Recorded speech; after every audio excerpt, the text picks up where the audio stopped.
সকালেৰ পৰে আমি চেষ্টা কৰিম এই ঘাটেৰে চলাচল ইয়াত জাহাজ চলাচল কৰিব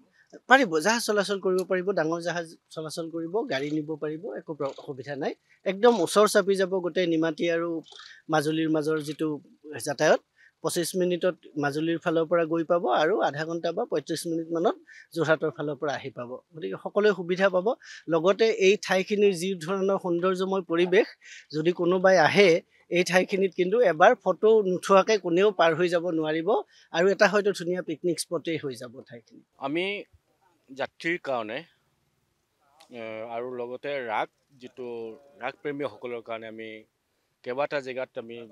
এনেকৈ ৰাস্তাবোৰ চাই আছিলোঁ আজি দক্ষিণপাট ৰাস্তাটো পালোঁ আৰু দক্ষিণপাটৰ ৰাস্তাটো যিটো আমি নতুনকৈ আৰম্ভ কৰিছোঁ তাত 20 মিনিট বা 25 মিনিট লাগিব এই 25 মিনিটত আপ ডাউন কৰিব পৰা যাব আৰু এইটোৱে নহয় আৰু কেইবাটামান আমি ৰুট মেপ উলিয়াইছোঁ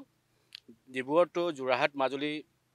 আহিব পৰা তাত ডাইৰেক্ট গাড়ী লৈ আহিব পাৰিব ঢকুৱাখানীত ডাইৰেক্ট আহিব পাৰিব দুনাগুৰিদি অহা তাত পেৰি ঠিক কৰি দিয়া হৈছে কমলাবাৰীত ঠিক কৰি দিয়া হৈছে অপলামুখ ঠিক কৰি দিয়া হৈছে এই ধৰণে ব্যৱস্থা সকলো ব্যৱস্থা আমি কৰি দিয়া হৈছে কাৰণ এইটোৱে নহয় আমি আমাৰ মাননীয় মুখ্যমন্ত্ৰী ডাঙৰীয়াই চোৱা চিতা কৰি আছে আৰু মাননীয় মুখ্যমন্ত্ৰী ডাঙৰীয়াই আমাক ৰাগ হলবিলাকলৈকো যথেষ্ট পৰিমাণে সহায় কৰিছে আৰু আমি এইবাৰ যিটো ৰাগ মাজুলী ৰাইজে এটা ডিচিশ্যন লৈছে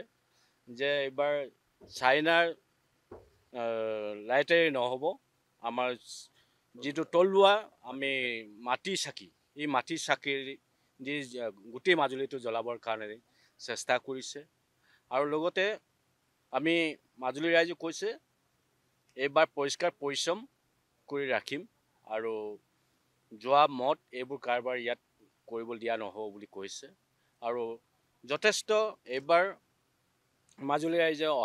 ৰাগৰ কাৰণে সহযোগিতা কৰিছে আৰু মই এই ভাবোঁ যে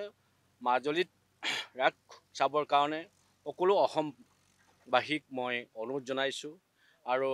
আগতীয়াকৈ ৰাগ পূৰ্ণিমা মই শুভেচ্ছা জনাইছোঁ মাজুলী ৰাইজক অসম জনসাধাৰণক মই ভাবোঁ সকলোৰ কাৰণে এতিয়া অহা যোৱাৰ কাৰণে অসুবিধা নহ'ব আৰু অহা যোৱাৰ কাৰণে প্ৰব্লেম নহয় অহা কাইলৈৰ পৰা আমি আৰম্ভ কৰিম যিকোনো খবৰৰ বাবে যোগাযোগ কৰক 7099017330 অথবা 7099017390 নম্বৰত